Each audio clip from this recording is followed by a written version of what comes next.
powerful. So powerful. Thank you. Now I'm going to introduce our next performer, Vanessa Rochelle Lewis.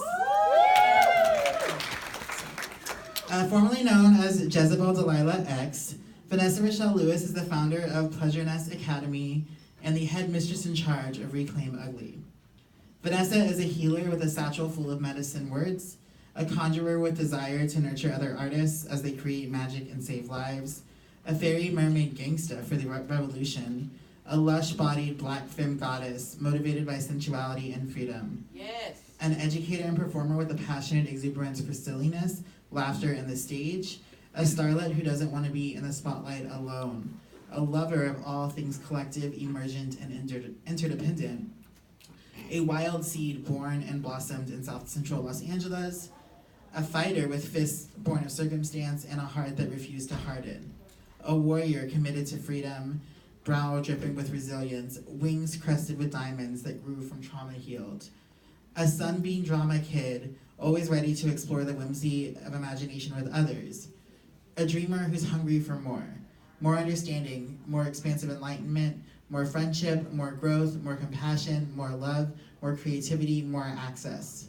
For her people, Black people, queer people, fat people, sick and disabled people, artsy weird people, and especially these cutie patooties that embody all of those identities. An activist committed to unpacking the seeds, kernels, and fabrics of collective healing and collaborative liberation. An alchemist who knows how to turn spirit wounds into magic, oppression into possibility, resentment into vulnerability, insecurity into self-expansion, and anger into love.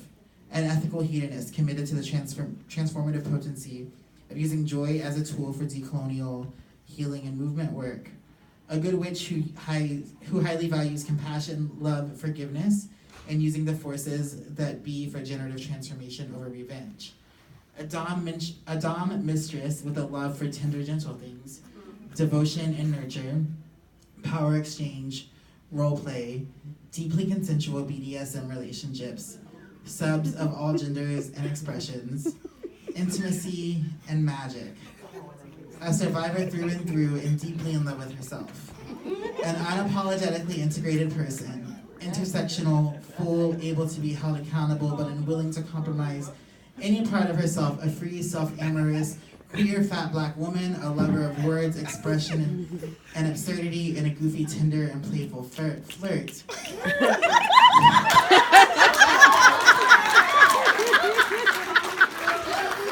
A very fat biography. Aspires That's here. right. Before I bring up Vanessa, I want to offer a trigger warning for rape, nudity, suicidality, fat phobia, bullying, and badass bitchness. So if you have any trouble with any of those things, once again, take care of yourself. Yeah, Vanessa.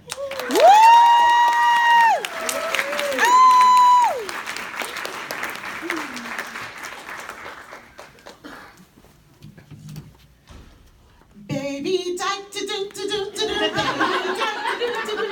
baby dyke to do to do to do, baby dyke.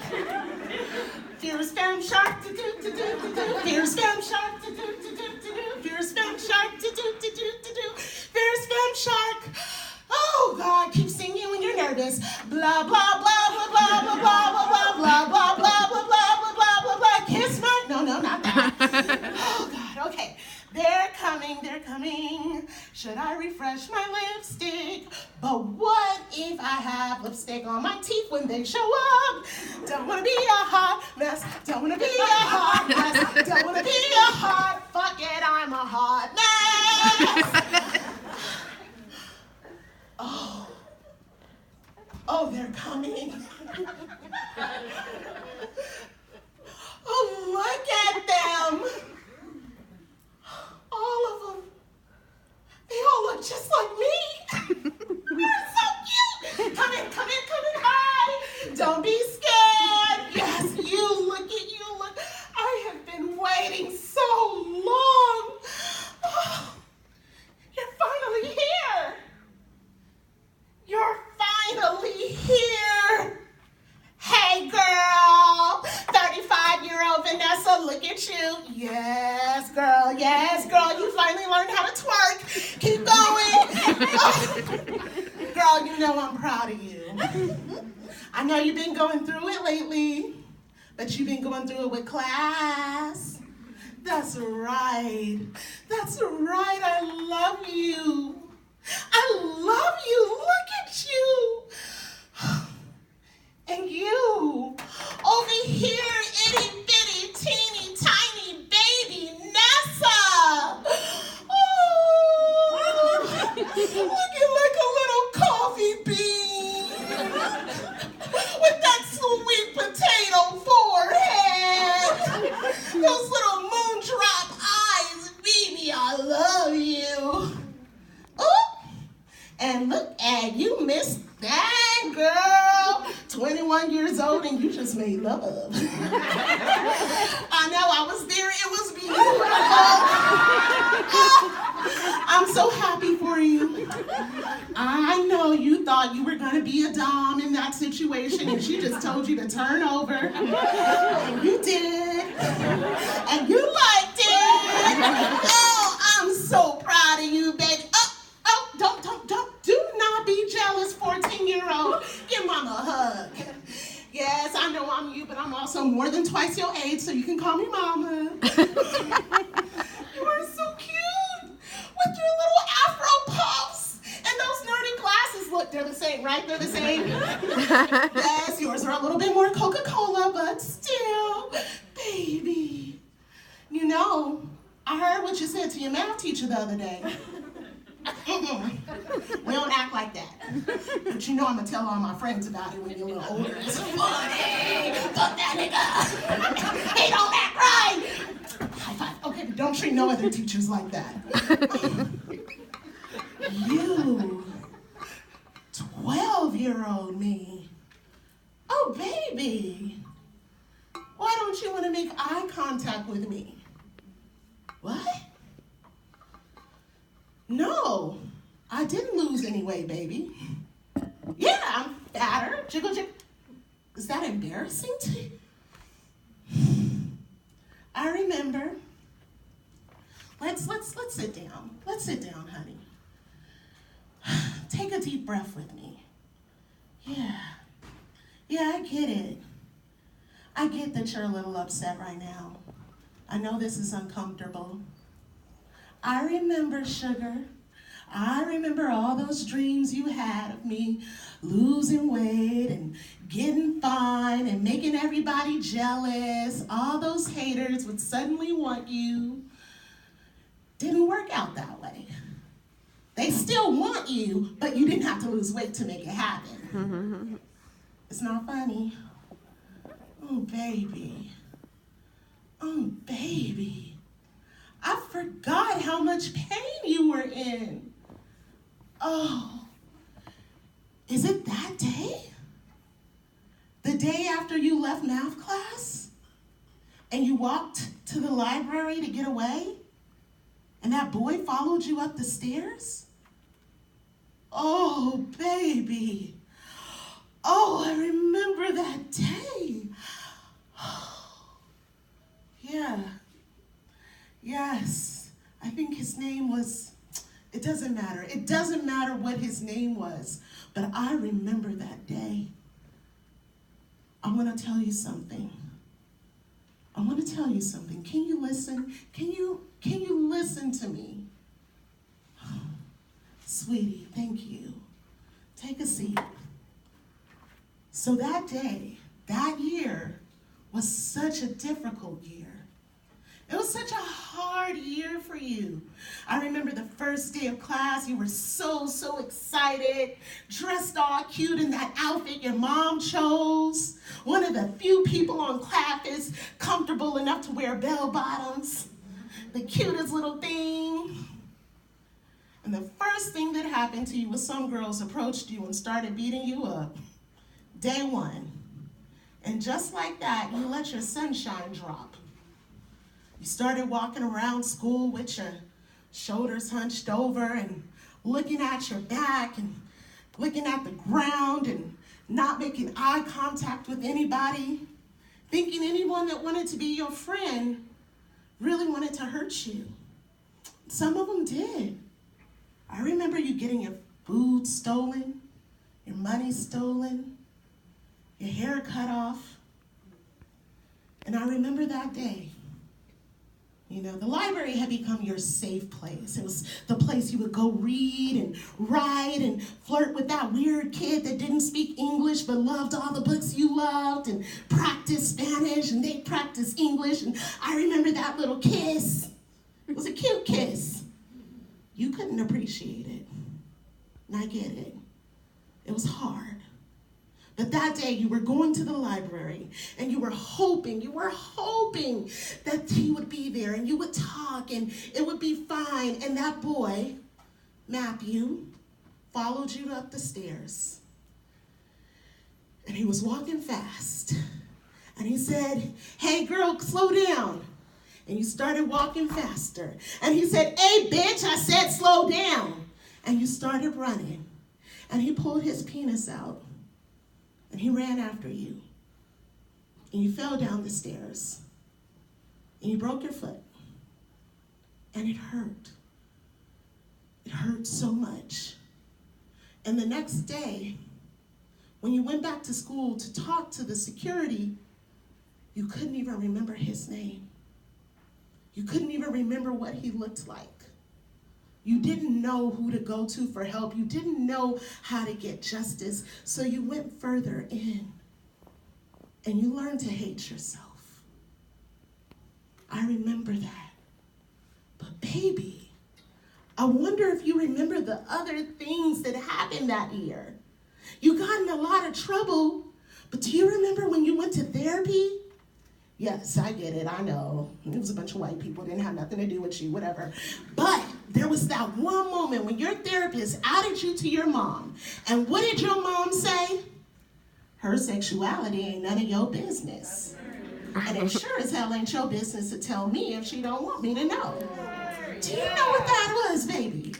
That was somebody loving you. That was somebody standing up for you, sweet little sugar honey bunny dumpling gorgeous itty bitty chocolate bit. Little baby love. And do you remember when you started theater club? You remember that light-skinned girl, Lachey, coming up to you like, "How you doing?" And you didn't want to be friendly. You were a little scared. And then she said, "Oh, you're cute. I like your skin." And you told her, "Don't talk about me." And she said, "No, I mean, I like you. You want to go out?" Do you remember that same year you had your first lesbian kiss? And then she asked you to date her boyfriend too? How many 13-year-olds do you know get to be in a bisexual triad? Baby, it was hard, but you were fly. You ran away. You got away. It shouldn't have happened, but you got away. And then you got to be Eveline on a stage. Oh, hello there, 26-year-old Vanessa. Yes, you have been reading queer theory. Yes, we can talk about the fact that Eveline was a little bit of a racist trope. Yes, I agree. Fat and dark should not always be evil. But girl, 13-year-old Vanessa was a star. And that's what we're focusing on right now. Come on. I know you're 26, you're ready to fight, politicize, rah, anti-oppression, etc. But can we hold some space for this baby girl and celebrate her accomplishments? I'm gonna get to you in a minute. Oh, little 12, 13-year-old Nessa, I want you to know this. I know you don't like to curse. Jesus, la, la, la. You's a bad bitch. You grew up to be a bad bitch. This baby girl, that's some bad bitchness. Now you gonna smile for me and be proud. Are you, hold your head up. That's right. That's right. Say, "I'm a bad bitch. I'm a bad bitch." Can y'all help her? Let's say it together. I'm a bad bitch. I'm a bad bitch. I'm a bad bitch. I'm a bad bitch. Yes! You're a bad bitch. High five. I'm so proud of you. Now 26.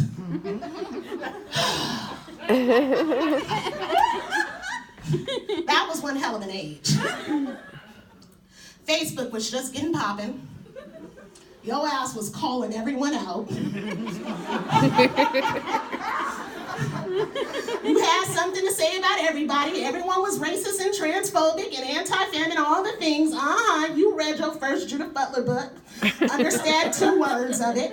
But it's okay, girl. I get it. Sometimes we need to find ourselves, and you found yourself very aggressively. Very aggressively. But you were still precious. Yeah, 26 years old. Just out of your first relationship. 4 years. Ready to be single, but not really ready to be single. Going through that period when you kind of dated almost all the artsy white girls in the Bay Area. Realized that you needed to do some work and love yourself. Trying to figure that out. I'm still trying to figure that out, what you were going through, but here we are. You made it. You made it. You grew up, honey. You grew up. You aged. You learned to become more humble. You learned that you did not need to prove how aggressive you were or how smart you were at the expense of somebody else. You learned that you did not need to fuck everybody and your mama in order to be beautiful. And did I say everyone in your mama? I just want to make it clear to people in the audience that 26-year-old Vanessa did not have sex with her mother. I'm sorry, Mom, if you watch the video Eddie is making. So yes, you did. You went and you were your little happy whole queer baby dyke self. You had such a good time. It was wonderful. You learned that people loved your body. You didn't love your body yet. But you were learning that other people loved your body. And sometimes that's a part of the process, sweetie. Sometimes you let other people love you and you learn from that. You learn to love yourself. And if I'm not lying, you did a damn good job loving yourself. Ashe. But there was something you did, something that happened to you that I really want 12-year-old Vanessa to think about. So you're in grad school. And for whatever reason, there are a group of older Black women that don't like you. They roll their eyes at you when you speak. They take space away from you. If you try to sit next to them, they quickly move, and they make weird comments. And I know you're going home crying about this. I know you have this voice in your head that your people don't love you. And you're really questioning, how do you find joy and acceptance in this world? But do you remember, and 12-year-old, I need you to listen to this. Do you remember that second semester when you got that first letter that said, "Dear Vanessa, I am so sorry that I was so rude to you. I was insecure. I was not taught that it's okay to be dark and loud or be fat and take up space. And when you, dark and fat, speak as loudly and as vulgarly as you do, it makes me embarrassed." And I realized the problem is not you, baby Nessa. The problem is me. And then that second letter came in, and it said, "Vanessa, I treated you the way that white people treated my ancestors in the past. I treated you the way that I think that people like you should behave. I treated you the way that I treat myself, and none of us deserve that. I'm sorry." And then you got 4 more letters of apologies. And these people that you thought hated you, that you thought were your enemies, quickly became your friend, your mama, your play mama, your auntie, and before you knew it, you was even nastier. There's something special about that moment of knowing that people can change. People can transform. Sometimes you, sweet 26-year-old Nessa, sweet 12-year-old Nessa, sweet little toddler Nessa who probably doesn't know English yet, something about you can be a resource of light for other people. Something about you can be a beacon of change for other people. And when you allow yourself to be open, honey Nessa, when you allow yourself to be free and true, you allow other people to be free and true. And when you stand with the dignity of kindness and intentionality, sweet, honey, sugar, baby, love of my life, that is me. You give other people the same opportunity. And then things happen. As 35-year-old Vanessa knows, things happen. You start meeting people that want to walk in line with you. You make an amazing best friend. Her name is Ipashina. Their name is Ipashina. And they are amazing and powerful and phenomenal. And you sit in cars and cry and process and find yourself and see your reflection, the reflection you've been looking for. And then you meet this sweet, beautiful, chubby little queer from Hawaii. And they kiss you the way you always been wanting to be kissed. They even kiss you back there. As you like it. And when people come for you, they want to fight for you. Ooh, things change. Trouble don't last always, baby girl. And when you are surrounded by your friends, by these people that love you, these people who see your goodness and realize that their spirit and their heart and their flesh and their brain is walking in deep line of solidarity with you, things change. Them hurtful words don't mean nothing. Can't nobody chase you across a bridge because you have company. And then you get to a point where there are people where you realize, sweetie, you realize there are still people that will mean you no good. There are still people who will hurt you. But unlike when you were younger, you realize those words don't have nothing to do with you. Those words don't have nothing to do with you. And it's easier to breathe a little bit deeper. It's easier to have a little bit of compassion. It's easier to stand in your strength, in the fullness of your body, with your head held high, and know that something ain't right. But that don't mean you ain't right. And you can love those people the way you did as a child, but unlike the way you did as a child, and I'm looking at you, 11-year-old, what would Jesus do? Turn your cheek and pray for everybody, and you know to pray for yourself. But you realize that you can have love and compassion, but you still have boundaries. You still get to say no. And saying no doesn't make you a bad person, my little chubby wubby. Saying no means you love yourself enough to risk somebody else not loving you. It means you love yourself enough to know that your love is sufficient and it's gonna be all right. Can y'all say that? All my little Vanessas and random people out there watching me have a conversation with myself. It's gonna be all right. It's gonna be all right. It's gonna be all right. It's gonna be all right. Can y'all look at your neighbors and let them know? Because I know they're going through something. Make some noise if you're going through something. Yes. Oh my, see, I'm going through something. My flowers fell off. Tell them it's gonna be all right. Now you, that's right. You, 18-year-old Vanessa. You're the last person I'm gonna talk to right now. I have something I want to tell you. Something I want to show you, 18-year-old Vanessa. Because 35-year-old Vanessa, I don't know if you remember, 18-year-old Vanessa thought she would never have sex in her life.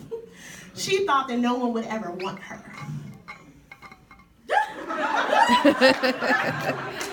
18-year-old Vanessa. 18-year-old Vanessa. 18-year-old Vanessa. 18-year-old Vanessa.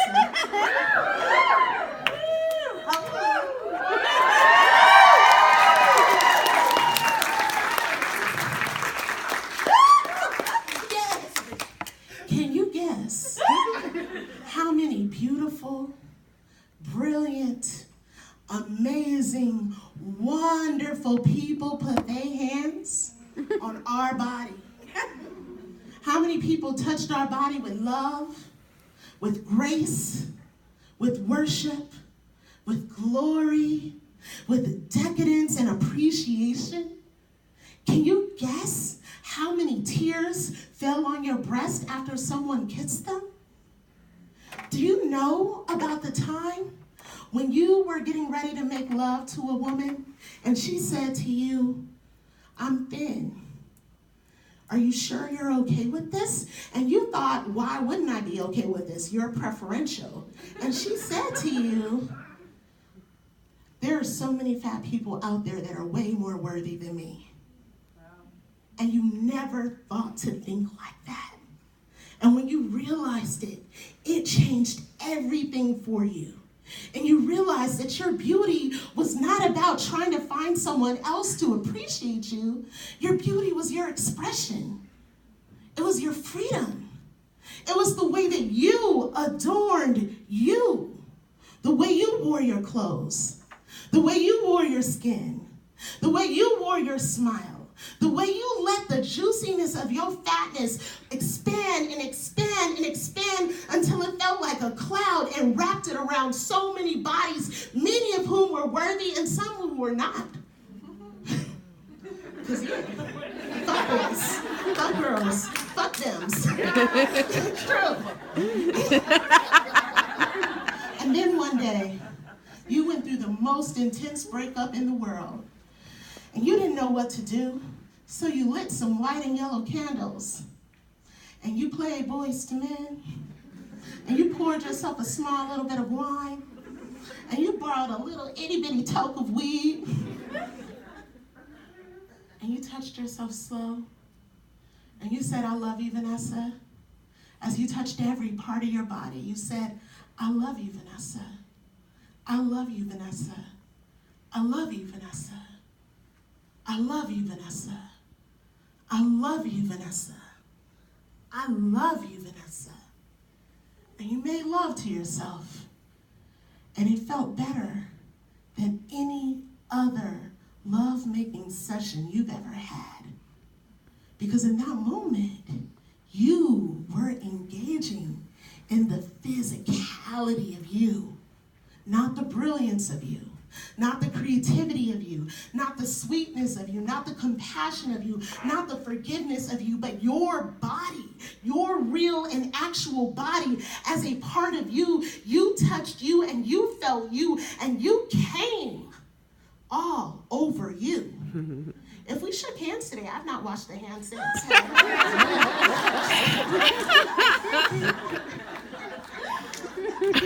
It was one of the most transformative moments you had. And I just want all of you to know that you get to have that moment. And I want you to remember that you had that moment. And you take that moment of knowing that you could be with you and it can be so fulfilling. And you keep living, Vanessa. Because I tell you this, as your, higher self, who you have not yet met, it gets better, minus the Dan Savage part. It gets better because you choose better.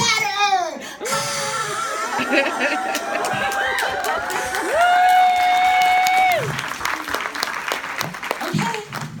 Well, I know you guys have to go back to your life. You have a test tomorrow, and you need to go have a conversation with your mom about the fact that you snuck into her porn again, and you have a book to read, and you have an essay to do, and you have a presentation, and I know you're about to get condoms from the school nurse and blow them up and put them in front of your parents' house and think it's funny. I think it's funny.